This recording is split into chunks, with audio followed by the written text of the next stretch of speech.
എല്ലാ വിദ്യാർത്ഥികൾക്കും മറ്റൊരു ക്ലാസ്സിലേക്ക് സ്വാഗതം.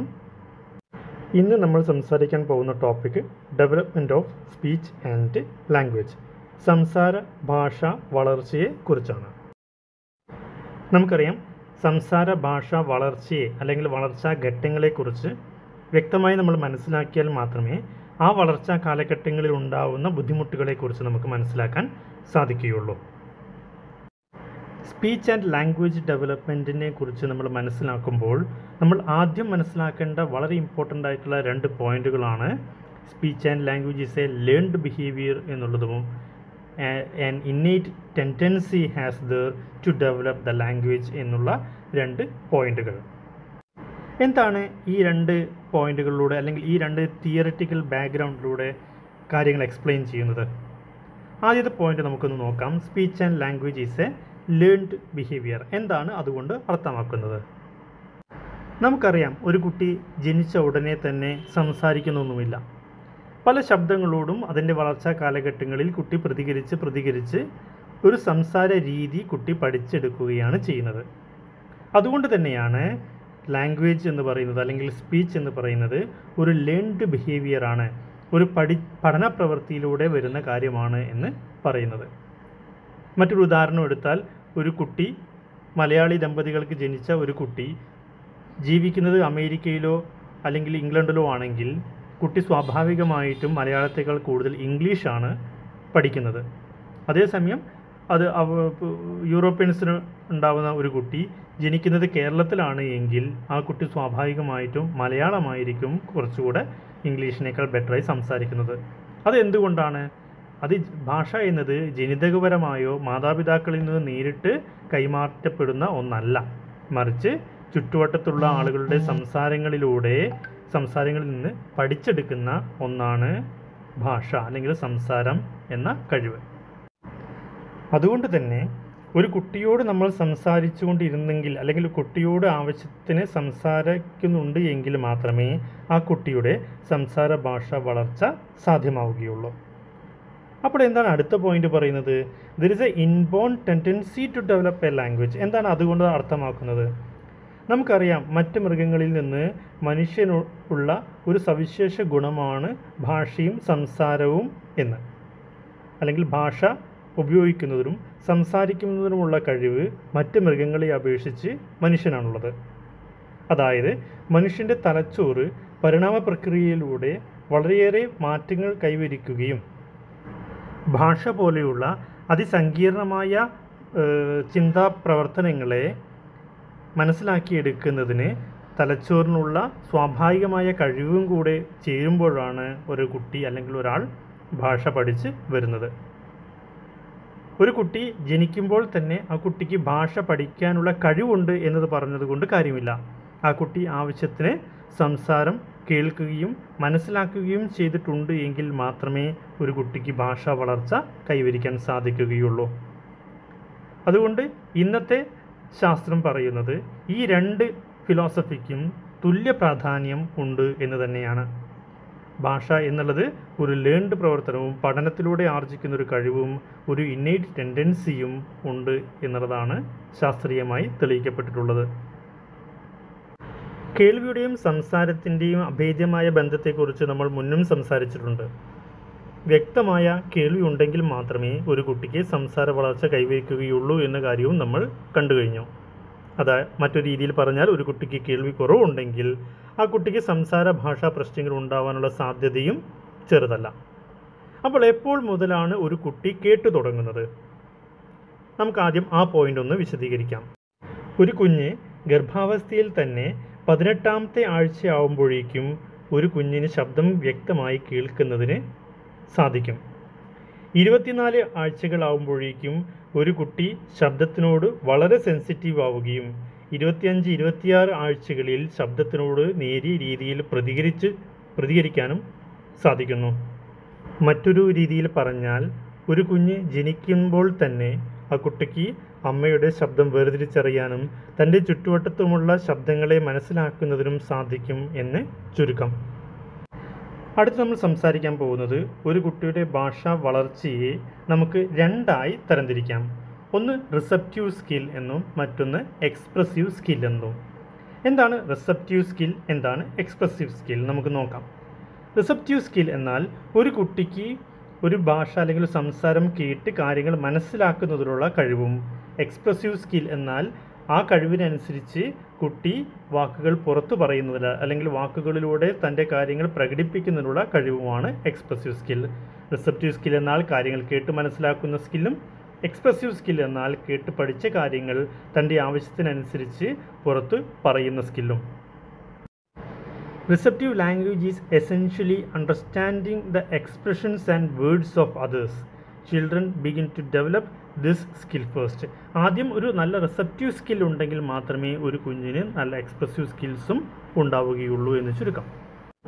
അപ്പോൾ എന്താണ് expressive skills? Expressive language is an child's ability to express themselves. As children improve their language skills, they tend to understand more than they can say. അതായത് expressive skill എന്നാൽ ഒരു കുട്ടിയുടെ എക്സ്പ്രസ് ചെയ്യുന്നതിനുള്ള സ്വയം എക്സ്പ്രസ് ചെയ്യുന്നതിനുള്ള കഴിവ്.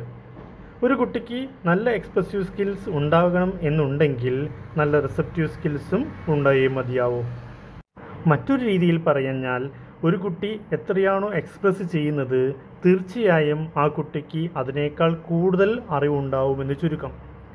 ഒരു കുട്ടിക്ക് അറിവ് മുഴുവനായിട്ടുള്ള ലാംഗ്വേജ് സ്കിൽസ് ഒരു കുട്ടിക്ക് എക്സ്പ്രസ് ചെയ്യാൻ സാധിക്കണമെന്നില്ല. കുട്ടിക്ക് അറിയുന്നതിൻ്റെ വളരെ ചെറിയൊരു അംശം മാത്രമേ എക്സ്പ്രസ് ചെയ്യാൻ പറ്റുകയുള്ളൂ എന്നാണ് മനസ്സിലാക്കുന്നത്. അടുത്തതായി നമ്മൾ സംസാരിക്കാൻ പോകുന്നത് development of speech and language skills. നമുക്ക് അറിയാം, നോർമലായിട്ടുള്ളൊരു കേൾവിയും അഡിക്വേറ്റ് ആയിട്ടുള്ള എക്സ്പോഷറും സംസാര ഭാഷ വളർച്ചയ്ക്ക് വളരെ ഇമ്പോർട്ടൻ്റ് ആണ്. കേൾവി എങ്ങനെയാണ് സംസാര ഭാഷയെ ഇഫക്റ്റ് ചെയ്യുന്നത് എന്ന് നമ്മൾ കണ്ടു കഴിഞ്ഞു. എന്താണ് എക്സ്പോഷർ എന്നതുകൊണ്ട് ഉദ്ദേശിക്കുന്നത്? നമ്മൾ നേരത്തെ തിയറീസ് അല്ലെങ്കിൽ ഈ ക്ലാസ്സിൻ്റെ തുടക്കത്തിൽ നമ്മൾ പറഞ്ഞു, language is a learned behaviour. ഭാഷ പഠിച്ചെടുക്കുന്ന ഒരു സ്കില്ലാണ്. എങ്ങനെയാണ് ഒരു കുട്ടി ഭാഷ പഠിക്കാൻ തുടങ്ങുന്നത്? കേൾവിയിലൂടെ അല്ലെങ്കിൽ ആവശ്യത്തിന് സംസാരം കേൾക്കുന്നതിലൂടെയാണ് നമ്മൾ സംസാരിക്കാൻ തുടങ്ങുന്നത്. വീണ്ടും വീണ്ടും കേട്ട് നമ്മുടെ തന്നെ സംസാരത്തിൽ വരുന്ന പ്രിസൈസ്നെസ്സിലൂടെയാണ് ഒരു കുട്ടി സംസാരിക്കാൻ തുടങ്ങുന്നത് എന്ന് ചുരുക്കം. നമുക്ക് അതിൻ്റെ സ്റ്റേജസ് ഏതൊക്കെയാണെന്ന് നോക്കാം. ഒരു കുട്ടി ജനിക്കുമ്പോൾ തന്നെ കംപ്ലീറ്റായി ഡെവലപ്പായിട്ടുള്ള ഒരു ഓഡിറ്ററി സിസ്റ്റം അല്ലെങ്കിൽ ഒരു കേൾവി ശക്തിയോട് കൂടിയിട്ടാണ് ജനിക്കുന്നത് എന്ന് നമ്മൾ സംസാരിച്ചു കഴിഞ്ഞു. അതുകൊണ്ട് തന്നെ ഒരു ജനിച്ച ഉടനെ ഉള്ള ഒരു കുട്ടി പെട്ടെന്നുള്ള ശബ്ദം കേൾക്കുമ്പോൾ സ്റ്റാർട്ടിൽ റെസ്പോൺസസ് അഥവാ ഞെട്ടലോടെയുള്ള റെസ്പോൺസസ് കാണിക്കണം. ഇത് കൂടാതെ ജനിച്ചതിനു ശേഷം 3 മാസം വരെയുള്ള ഈ കാലയളവിലാണ് കൂയിങ് സ്റ്റേജ് അഥവാ ശബ്ദം പുറപ്പെടുവിച്ച് നോക്കുന്നതിനുള്ള സ്കില്ല് കുട്ടികൾ ട്രെയിൻ ചെയ്യുന്നത്. The stage of babbling is because the child produces large variety of sounds with no repetitions or any other sounds produced. അതുകൊണ്ട് തന്നെ ഈ സ്റ്റേജിനെ നമ്മൾ കൂയിങ് സ്റ്റേജ് എന്നും പറയാറുണ്ട്. ഒരു കുട്ടിയുടെ 3 മാസത്തോടു കൂടി ബാബ്ലിംഗ് എന്ന നെക്സ്റ്റ് സ്റ്റേജ് തുടങ്ങുകയും ചെയ്യും. ശബ്ദത്തിനോടുള്ള അല്ലെങ്കിൽ ആൾക്കാരുടെ ശബ്ദങ്ങളോടുള്ള പ്രതികരണങ്ങൾ വ്യക്തമായ രീതിയിൽ ഈ കാലഘട്ടത്തിൽ കുട്ടികൾ പ്രകടിപ്പിച്ചു തുടങ്ങും. ഉദാഹരണത്തിന് മാതാപിതാക്കളുടെ വിളികളോടുള്ള പ്രതികരണങ്ങൾ, ഫെമിലിയർ ആയിട്ടുള്ള ഏതെങ്കിലും മൃഗങ്ങളുടെ ശബ്ദത്തിനോടുള്ള പ്രതികരണങ്ങൾ എന്നിവയെല്ലാം ഇതിന് ഉദാഹരണങ്ങളാണ്. 3 മുതൽ 6 മാസം വരെയുള്ള കാലഘട്ടത്തെയാണ് നമ്മൾ ബാബ്ലിംഗ് സ്റ്റേജ് എന്ന് പറയുന്നത്. At this stage, the child may start repeating his own sound, and as the stage progresses, the child's sound reportedly gets narrowed further. ചെറിയ ചെറിയ ശബ്ദങ്ങളിലേക്ക് ഒതുക്കി കൊണ്ടുവരുന്നതിനും ഈ സ്റ്റേജിൽ കുട്ടികൾ ശ്രമിക്കുന്നുണ്ട്. ഒരു ഉദാഹരണം പറയുകയാണെങ്കിൽ, കുട്ടികൾ സാധാരണ 3 to 6 മാസത്തിലുള്ള കുട്ടികൾ ഉണ്ടാക്കുന്ന ശബ്ദം പോലെയുള്ള മൂളലുകൾ പോലെയുള്ള ബ ബ ബ പ പ പ പോലെയുള്ള ശബ്ദങ്ങൾ അവർ നാരോ ചെയ്ത് പ പ 2 ശബ്ദങ്ങളിലേക്കോ മ മ പോലെയുള്ള ശബ്ദങ്ങളിലേക്കോ എത്തിച്ച് അതിനെ കുറച്ചുകൂടി മീനിങ് ഫുൾ ആക്കാൻ ശ്രമിക്കുന്നത് ഈ കാലഘട്ടത്തിലാണ്. അടുത്ത സ്റ്റേജിനെ നമ്മൾ കാറ്റഗറൈസ് ചെയ്യുന്നത് 6 മുതൽ 9 മാസം വരെയുള്ള സ്റ്റേജാണ്. ഈ കാലഘട്ടത്തിനെ നമ്മൾ റീഡ്യൂപ്ലിക്കേറ്റഡ് ബാബ്ലിംഗ് സ്റ്റേജ് എന്നും പറയാറുണ്ട്. ശബ്ദത്തിനോട് വളരെ ഫോക്കസീവായ രീതിയിൽ കഴുത്ത് ചിരിച്ചുകൊണ്ടും വ്യക്തമായ ശബ്ദത്തിൻ്റെ സോഴ്സിലേക്ക് നോക്കിക്കൊണ്ടും ശബ്ദത്തിനോട് പ്രതികരിക്കുന്നതും ഈ സ്റ്റേജിലാണ്. Baby should turn down interesting sounds such as voices, music and animals. Many times a child will stop their activity when they hear a sound or name is called. Speech behavior should start to include more speech-like sounds with greater frequency. സംസാരം പോലെ തോന്നിപ്പിക്കുന്ന, മുതിർന്നവരുടെ സംസാരം പോലെ തോന്നിപ്പിക്കുന്ന ശബ്ദങ്ങൾ പുറപ്പെടുവിക്കാൻ ശ്രമിക്കുന്നത് ഈ സ്റ്റേജിലാണ്. Child start repeating the sounds he hears from outside.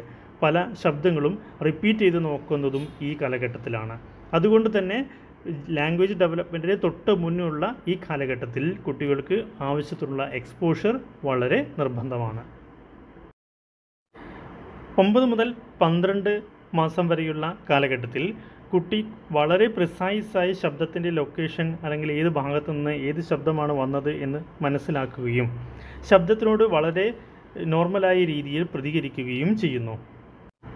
മുതിർന്നവരുടെ നിന്ന് തോന്നിപ്പിക്കുന്ന രീതിയിൽ പുതിയ വാക്കുകളും പുതിയ ശബ്ദങ്ങളും കൂട്ടി സംസാരിക്കാൻ നോക്കുന്നതും ഈ കാലഘട്ടത്തിലാണ്.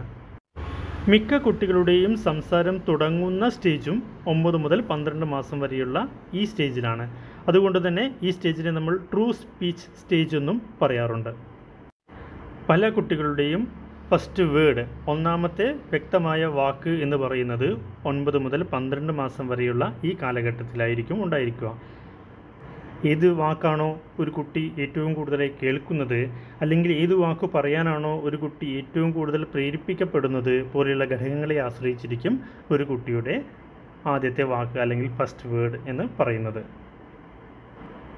18 മാസം ആകുമ്പോഴേക്കും, 1.5 വയസ്സോളം ആകുമ്പോഴേക്കും child should be able to recognize voices and different environmental sounds, and they should be able to point to and identify various objects. നമ്മൾ കണ്ണ് കാണിക്കുക, മൂക്ക് കാണിക്കുക, അല്ലെങ്കിൽ മേശ കാണിക്കുക പോലെയുള്ള കാര്യങ്ങൾ പറയുമ്പോൾ കുട്ടി അത് കാര്യങ്ങൾ മനസ്സിലാക്കി ചെയ്യുന്നതിന് സാധിക്കുന്നു. ഈ സ്റ്റേജിലെത്തുമ്പോഴേക്കും കുട്ടിക്ക് ഒരു 10 മുതൽ 50 വാക്കുകളുടെ വരെ വൊക്കാബുലറിയും ഉണ്ടായിരിക്കും. ഇത്തരത്തിലാണ് ഒരു കുട്ടിയുടെ സംസാര ഭാഷാ വളർച്ച തുടങ്ങുന്നത്. ആവശ്യത്തിന് കുട്ടി തൻ്റെ ചുറ്റുപാടുകളിൽ നിന്ന് സംസാരങ്ങൾ കേൾക്കുകയും ആ സംസാരങ്ങൾ തൻ്റെ ആവശ്യത്തിനനുസരിച്ച് ഉപയോഗിക്കേണ്ട സിറ്റുവേഷൻസ് ഉണ്ടാവുകയും ചെയ്താൽ മാത്രമേ ഒരു കുട്ടിയുടെ സംസാര ഭാഷാ വളർച്ച സാധിക്കുകയുള്ളൂ. ഇതുകൂടാതെ കുട്ടിയുടെ സ്വഭാവപരമായിട്ടുള്ള കണ്ടീഷൻസും മറ്റു അസുഖങ്ങളുമെല്ലാം സംസാര ഭാഷാ വളർച്ചയെ പ്രതികൂലമായി ബാധിക്കുന്ന ഘടകങ്ങളാണ്. അവ നമ്മൾ സ്പീച്ച് ആൻഡ് ഹിയറിംഗ് ഡിസോർഡേഴ്സ് എന്ന ചാപ്റ്ററിൽ സംസാരിക്കുന്നതാണ്. ഇനി നമ്മൾ സംസാരിക്കാൻ പോകുന്നത് ഇഫക്ട്സ് ഓഫ് ഹിയറിംഗ് ലോസ്. ഒരു കേൾവിക്കുറവ് ഒരു കുട്ടിക്കുണ്ട് എങ്കിൽ അത് ആ കുട്ടിയുടെ സംസാര ഭാഷാ വളർച്ചയെ അല്ലാതെ മറ്റെന്തിനെയൊക്കെ ബാധിക്കാൻ സാധ്യതയുണ്ട് എന്നാണ്. ഇഫക്ട്സ് ഓഫ് ഹിയറിംഗ് ലോസ് ആദ്യമായി അഫക്റ്റ് ചെയ്യുന്നത് സംസാര ഭാഷാ വളർച്ചയെ തന്നെയാണ്. Slow development of speech and language or delay in the development of speech and language. സംസാര ഭാഷാ വളർച്ചയ്ക്ക് മറ്റു കുട്ടികളെ അപേക്ഷിച്ച് ഡിലേ, അതല്ലെങ്കിൽ വൈകൽ ഉണ്ടാകുന്നു. രണ്ടാമത്തെ അവർ നേരിടുന്ന ഏറ്റവും വലിയ ബുദ്ധിമുട്ടാണ് പുവർ പെർഫോമൻസ് അറ്റ് സ്കൂൾ. നമുക്കറിയാം, കേൾവിയുള്ള ഒരു കുട്ടിയുടെ അതേ നിലവാരത്തോടുകൂടി കേൾവി കുറവുള്ളൊരു കുട്ടിക്ക് സ്കൂളിൽ പഠന നിലവാരം പുലർത്തുന്നതിന് ബുദ്ധിമുട്ടുണ്ട്. അതുകൊണ്ട് തന്നെ കേൾവിക്കുറവ് ഒരു കുട്ടിയുടെ സ്കോളാസ്റ്റിക് പെർഫോമൻസ് അല്ലെങ്കിൽ സ്കൂൾ ബേസ്ഡ് ആയിട്ടുള്ള അക്കാഡമിക് പെർഫോമൻസിനെ വിപരീതമായി ബാധിക്കുന്നുണ്ട്. മൂന്നാമത് ഏറ്റവും വലിയ ബുദ്ധിമുട്ടാണ് ഡിഫിക്കൽട്ടീസ് വിത്ത് കമ്മ്യൂണിക്കേഷൻ. നമുക്കറിയാം, സംസാര ഭാഷ വളർച്ച ഒരാളുടെ കമ്മ്യൂണിക്കേഷൻ സ്കിൽ, ആശയവിനിമയത്തിനുള്ള സ്കില്ലാണ്.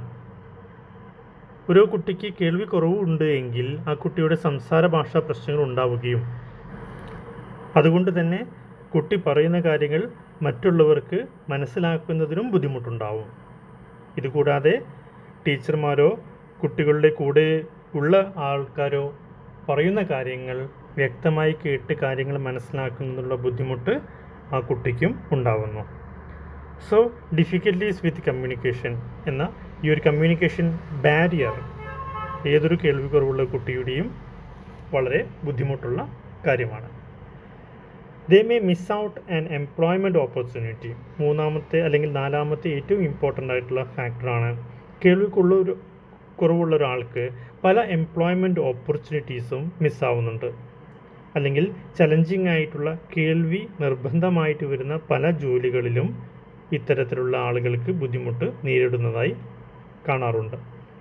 അതുകൊണ്ട് കൂടിയാണ് കേൾവിക്കുറവിനെ ഒരു ഡിസബിലിറ്റിയായി കണക്കാക്കി അവർക്ക് ജോബ് റിസർവേഷൻസ് ഗവൺമെൻറ് അനുവദിച്ച് നൽകുന്നത്.